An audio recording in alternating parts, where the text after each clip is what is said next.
Hey everyone, so in today's video I'm going to be doing my September favorites, and I'm not even going to say that I can't believe September is already almost over because I say that in every video. I guess I just did, but I truly cannot believe September is over. And in Montreal, like honestly, it just feels like we completely skipped like the beginning of fall. We just went from really humid one day and then the next day it was freezing. I mean freezing for fall. Like we didn't get that kind of like leeway period, like it's around 30 in the summer when it gets hot here, and then we didn't get that period where it was like 15. It went right to like 9. But at the same time, like I'm not complaining. I was over the humidity. I think that's a big reason why my skin was breaking out, because of the humidity all the time. I'm welcoming fall with open arms, and I am really excited because it is my favorite time of year with all the food and apple picking, pumpkin picking, haunted houses. I just can't wait.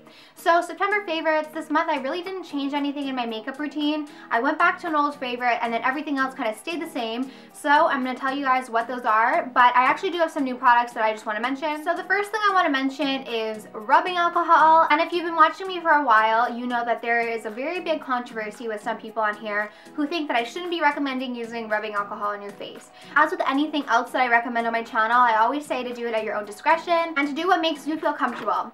My skin was breaking out like all summer. It was just my chin. I tried so many different options and products and masks and everything, and my chin just would not stop breaking out. So I decided that, you know what, I'm going to start using my rubbing alcohol on my face every day. And the reason why I do this is because when my aunt was a teenager, she had really bad acne, and her uncle suggested that she use rubbing alcohol on her face, and her acne cleared up like that. So my whole family, in Greece at least, we all use rubbing alcohol on our faces, and we all have pretty clear skin. So I stopped doing this for a while, and honestly I was really just kind of sabotaging myself. As soon as I started using rubbing alcohol on my face like every day again, my chin area is like almost completely cleared up. Thank God, because it has literally been months of torture and trauma, and I have a newfound respect for people with acne. I mean, all I do is I put a little bit on a cotton pad and I rub it all over my face. It makes my face really clean, and no one comments saying that it's bad for you, blah, blah, blah, blah, blah. I know that dermatologists probably wouldn't recommend this, but my skin and my whole family's skin has not suffered from this. If anything, my aunt, who's like 50, looks like she's 40. So I will take my chances. Thank you very much. Now we're gonna move into makeup. The first two things I want to talk about are face products. As you guys know, I went and purchased the Bobbi Brown Stick Foundation, which was a mistake because I lost my tan pretty quickly after I got home, so that's pretty much unusable now. Nothing makes my skin look better than the L'Oreal True Match Lumi Healthy Luminous Makeup. Nothing. I don't care like if it's high-end, low-end, whatever. Nothing makes my skin look better than the Magic Lumi. I have the Urban Decay Naked Skin Foundation, like the liquid one. I hate it. And this one is seriously the best foundation. I have it like for winter, I have it for summer.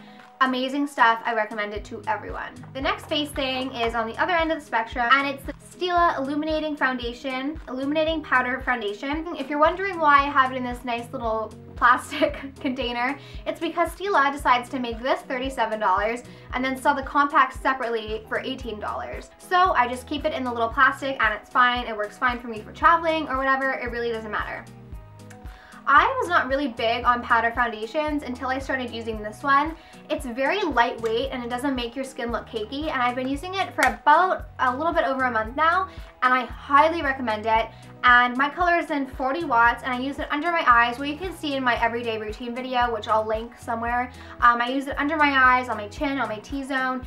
I love this stuff. I think that this would actually be, they have a lot of different colors, like in all spectrums, so I might even consider getting this as like a bronzer because I really, really like the finish that it gives my skin. It's really natural looking, doesn't look cakey. During the summertime, I was getting more oily than normal, so I would add this like on throughout the day if I needed to, and it didn't look cakey. It just kind of looked like illuminated. And I like things that are illuminating or luminous because I just don't like matte skin on me. The next three things are eyes.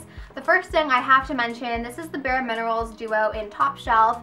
I got this when I got this like at least a month or two ago, and this is in the Top Shelf. This is what I use every single day. Since I've got this, I honestly haven't used a different eyeshadow, and you can see how I use it and what else I use in my everyday routine video, but it just has like the two nicest bronzy colors, and I love this. I'm sure, like, I already started like hitting pan on this like at the top, like it has a really significant dip, so I love this duo and I would highly recommend it.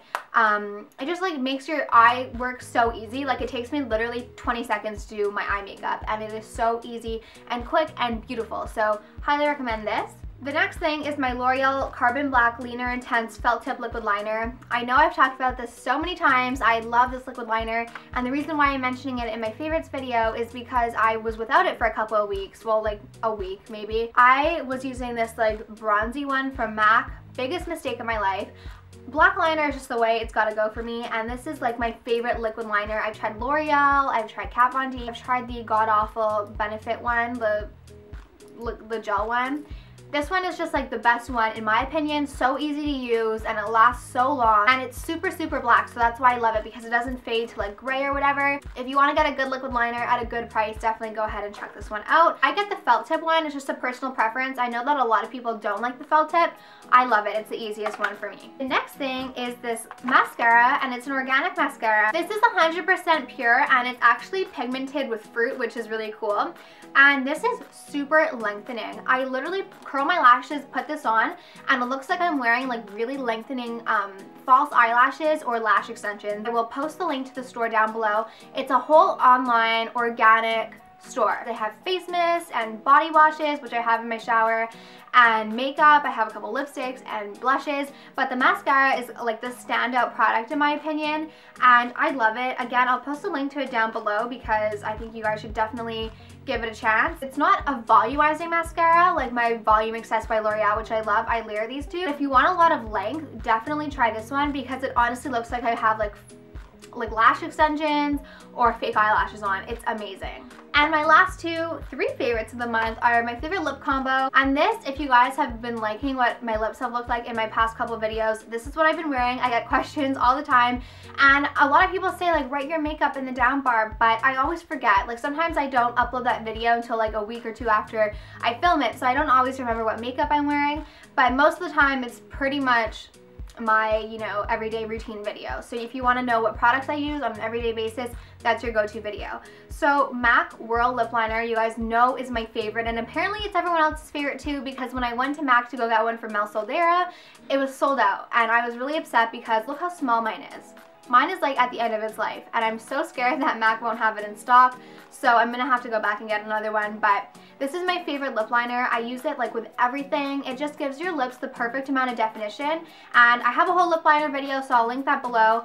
But Whirl is amazing. I lost it for a little bit. It was under my bed, found it, and fell in love with it. And the two lipsticks that I layer almost every day, Snob by MAC. This is a very pink lipstick, and I probably wouldn't wear this on its own just because it is very pink. That's not really the look I like to go for, but this lipstick is my miracle worker. I was telling Mel about this when I met her, and I actually bought her one, but I forgot it in my car, and we actually went to my car, and I forgot to give it to her. So yeah, I have it in my car for her whenever I see her next.